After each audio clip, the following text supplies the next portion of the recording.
Ignition running. Liftoff. We have a liftoff. Hey there, everybody, and welcome to 2021. It is officially a new year, and you just tuned in to a new episode of the Soul Society Podcast. I want to thank you all for joining in on this show, where you'll hear some sarcasm, some edge, some comedical and realistic viewpoints on things going on in today's society. My name is Dustin. Happy to have you here as always. Thanks for tuning in, and let the show begin.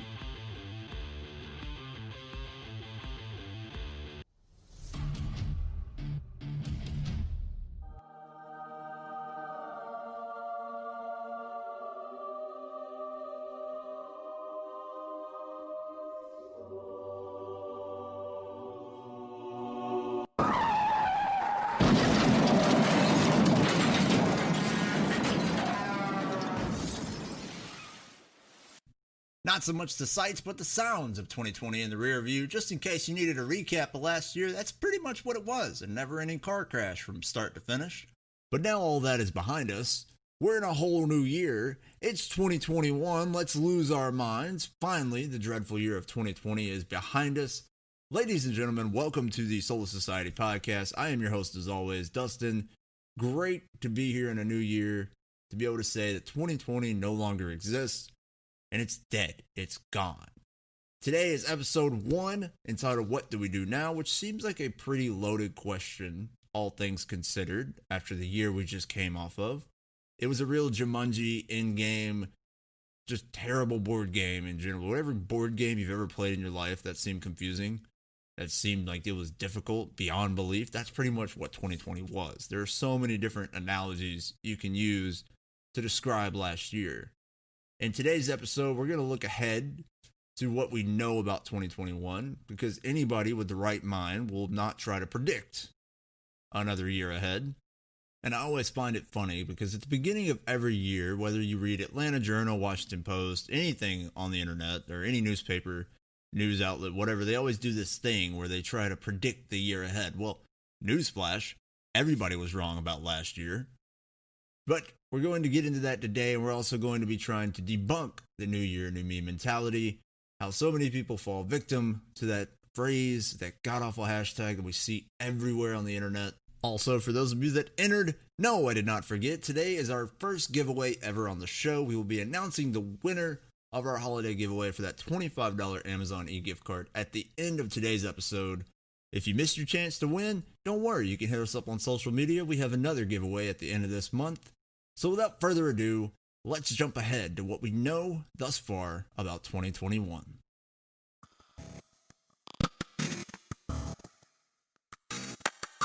Yeah, baby! So here we go, guys. Another chapter in the books. Another page turned. As we look ahead now to 2021, a new year on the horizon. And we can only wonder what kind of surprises and secrets this year might hold for us. Now, there's a couple of things that we obviously already know looking ahead into this year, but the biggest thing we're all hoping for is to make it through the first couple months without any kind of cataclysmic events. Now, we are carrying around in our back pocket still through this year, COVID-19.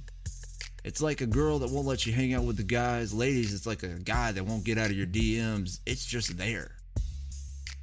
Now, where do we go from here? What do we do now with COVID-19? Well, with every worldwide pandemic, there are those that answer our questions, and so far our answer is to distribute the COVID vaccines. Now, here in America, you got companies like Moderna and Pfizer working steadily to try to mass produce and ship out all these vaccines to everybody, your frontline workers, those with underlying conditions and lesser immune systems.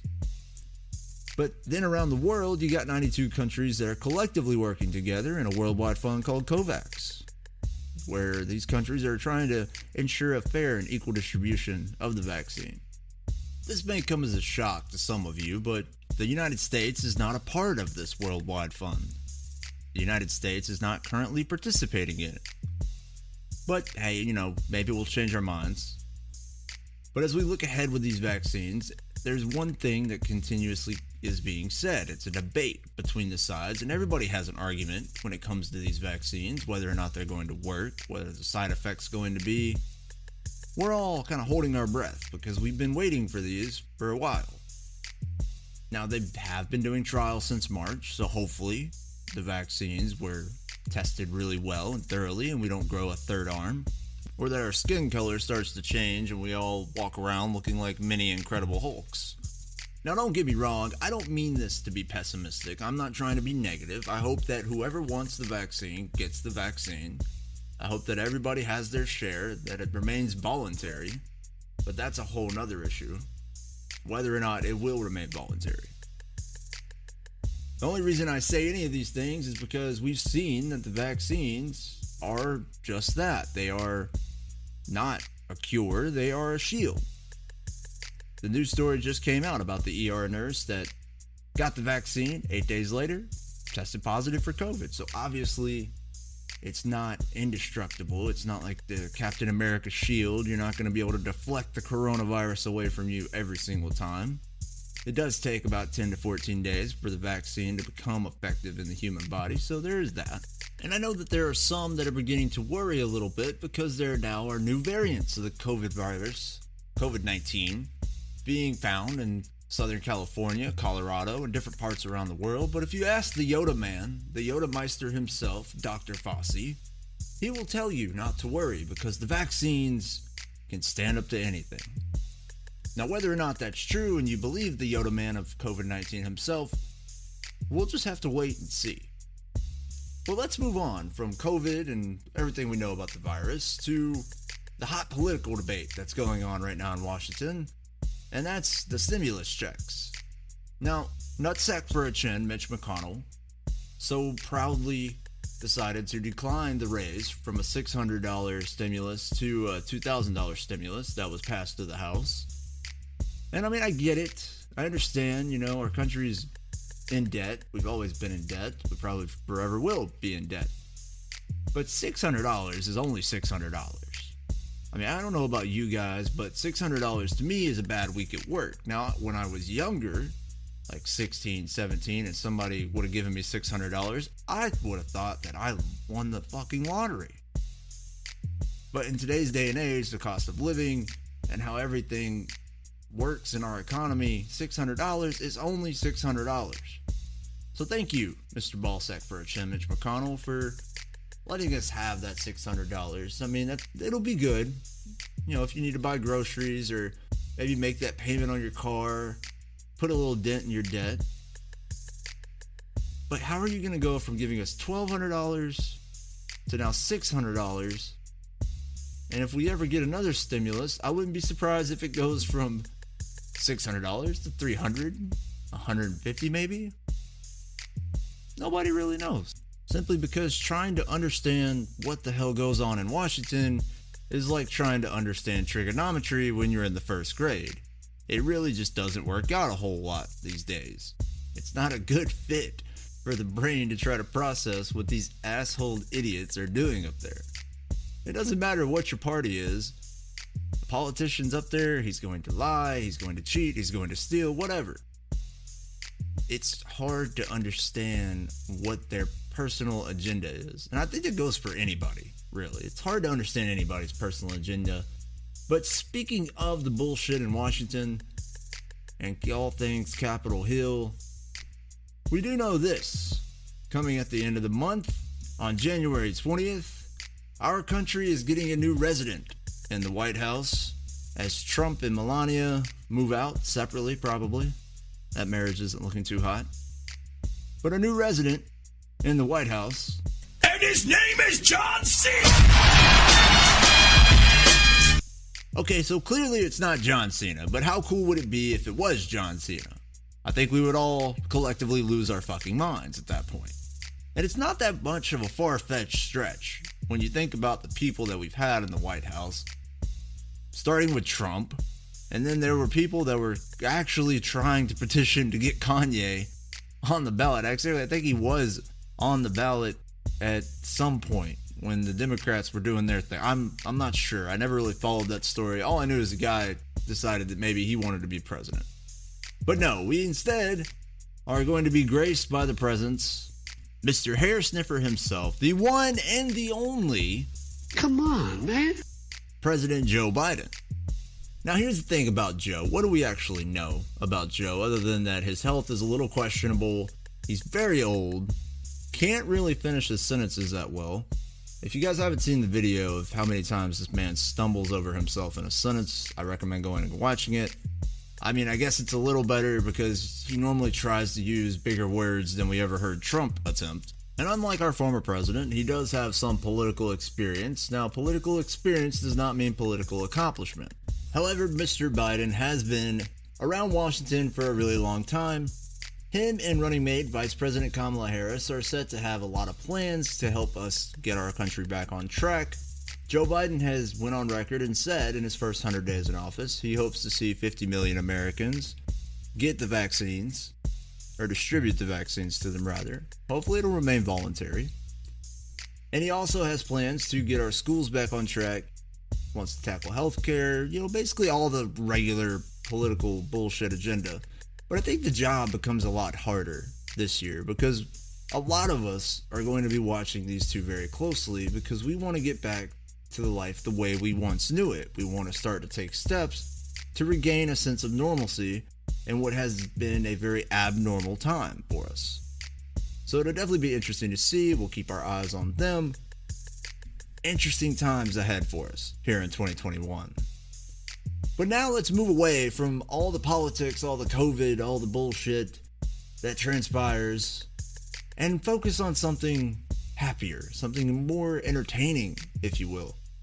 And that is really reaching out and congratulating and just saying thank you to the sports industries, the entertainment industries, movies and TV shows. I can't get enough of it because throughout the course of the pandemic, I'm a big sports fan and sports were still on TV. Teams were still playing. Granted, it wasn't always perfect in the sports world. There were games that were canceled, postponed. But here we are in January, and things we know about January is that college football wraps up, NFL playoffs begin. It's really kind of awesome. The NBA just kicked back up, baseball's on the horizon. Whether you're a fan of sports or not, you have to congratulate them, tip your cap to them, because these guys are real people. They're athletes. They're not, superhumans. They're not aliens.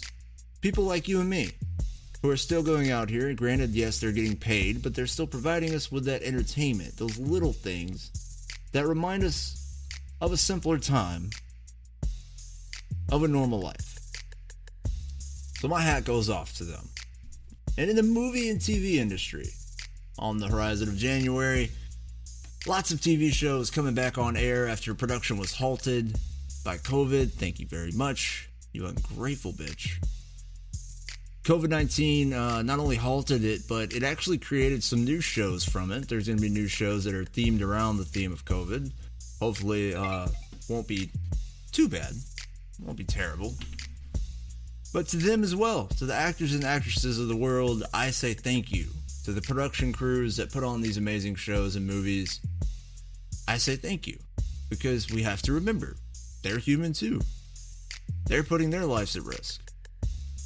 Now, speaking of sports and people putting their lives at risk, we need to acknowledge the fact that one thing COVID took away from us last year, we're getting back this year, and that is the Olympics in Japan. Now, even if you don't like sports and you don't watch the Olympics, this year maybe you should watch the Olympics, because as we get ready to approach the Olympics this year, I think it just means a little bit more. Because we just came off a worldwide pandemic. We're still in a worldwide pandemic. Lots of places in the world are still being locked down. And hopefully it is able to happen this year. And if it does, it's not only a symbol of countries competing against one another in sports that have been played for thousands of years, but it's a way for us as a world to unite and say we're beating it. We're getting back to that sense of normalcy.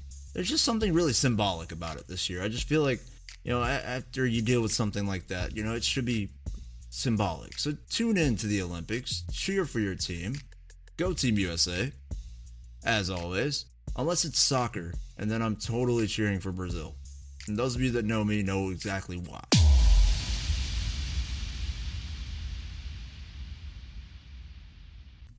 So we've reached the halfway point of the show today, and it's time for the talk. And no, I don't mean that talk. If you need that talk, please consult your local Wikipedia pages. The talk I want to have with you guys today is about the whole New Year, New Me, hashtags and posts and all the memes that you see, like people saying, oh, this is going to be my year. Yet those are the same people that about halfway through the month or into February say, you know what, I'll just try again next year. And the problem for me with this whole New Year, New Me cycle that we go through is that people wait and put so much pressure on themselves at the beginning of the year and make all these crazy resolutions, but they never follow through. And some of the resolutions aren't even that crazy.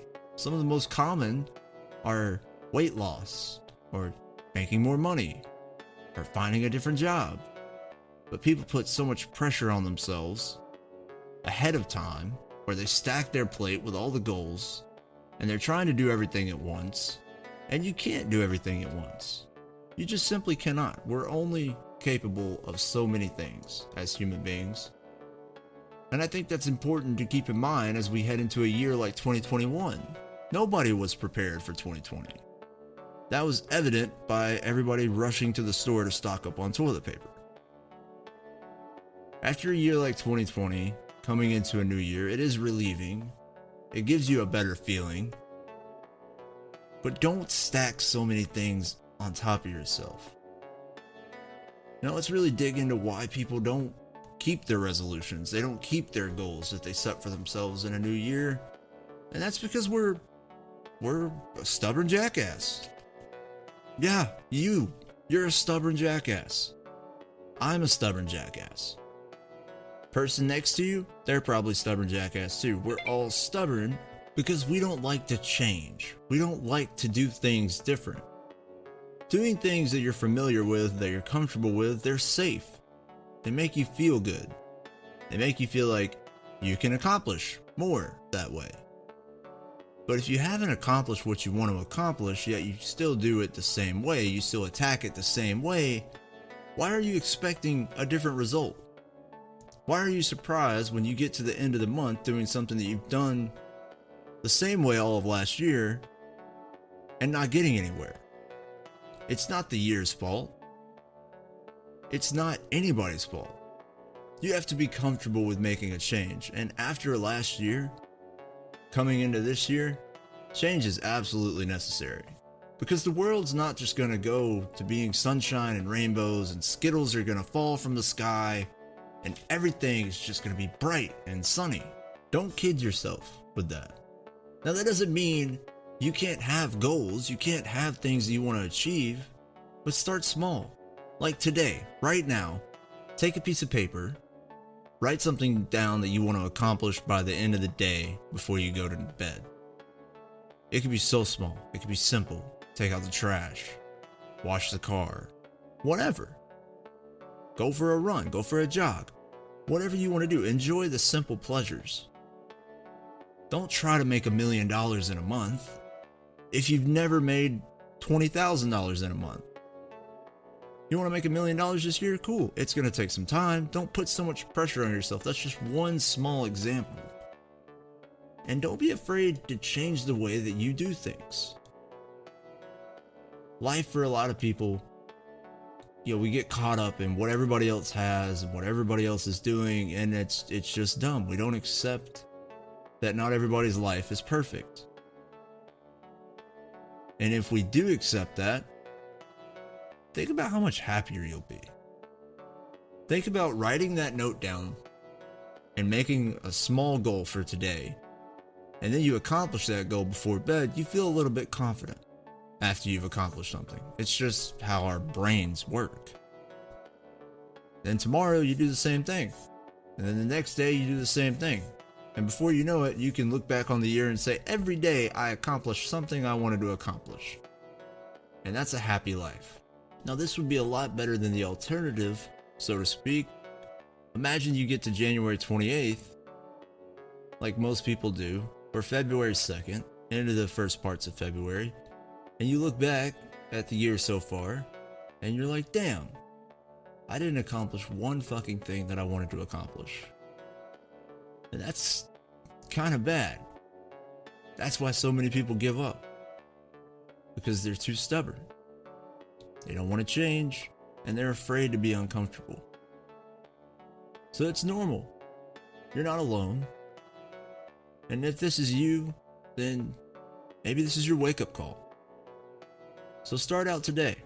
Start out tomorrow. Start out in July, August, whenever. Don't wait on a calendar to change its date to dictate when you could start doing things different in your life. Now, as we get ready to wrap up the show today, I really hope that somebody was able to take something away from this. And maybe you've had this talk with yourself before, maybe you needed a refresher, maybe nobody's ever talked to you like this. Either way, I look forward to hearing about what you guys accomplish. Let me know.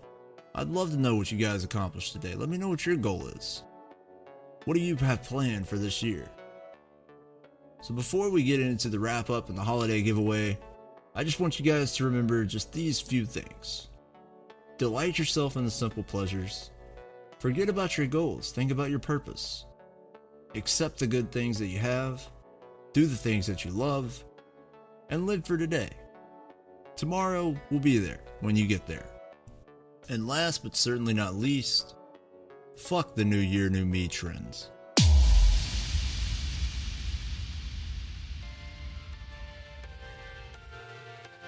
So episode 1 in the books as we get ready to roll out into this year. I hope everybody has a great first week of the year, looking ahead. And no matter when you're listening to this, remember, right now you could start a whole new goal for yourself. I hope you guys will be back for us next week as we'll dive into episode 2. Stay tuned on our social medias. If you guys want more information on that, you can find us on Twitter, Facebook, and Instagram. That's Soul Society Podcast. Just type it in and there we will be.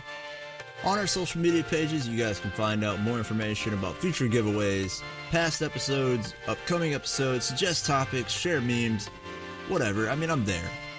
You guys can definitely hit us up. I'll definitely respond to you guys all. Thank you so much to all the listeners we've had for the first 2 episodes. And on this episode, last matter of business to get to today is our first ever giveaway on the show. Really excited about this because I want to be able to give back more. And that's why we're doing giveaways every month this year. And the winner of our first ever giveaway on the Soul Society Podcast is none other than the man, the myth, the legend himself. One of the 4 voices you can hear on a Clearly Confused podcast, Mr. Justin Thomas. So guys, if you guys haven't listened to Mr. Justin Thomas's podcast, he is one of the 4 voices, not just his, but his buddies as well, on a Clearly Confused podcast. Go check him out. Link will be in the description. Congrats, man, on winning the first giveaway. We'll be sure to get your prize over to you. And that's all we got for today, guys. I appreciate you guys tuning in. Don't forget to tune in next week, January 10th, for episode 2. And as always, stay soulless. And a Happy New Year.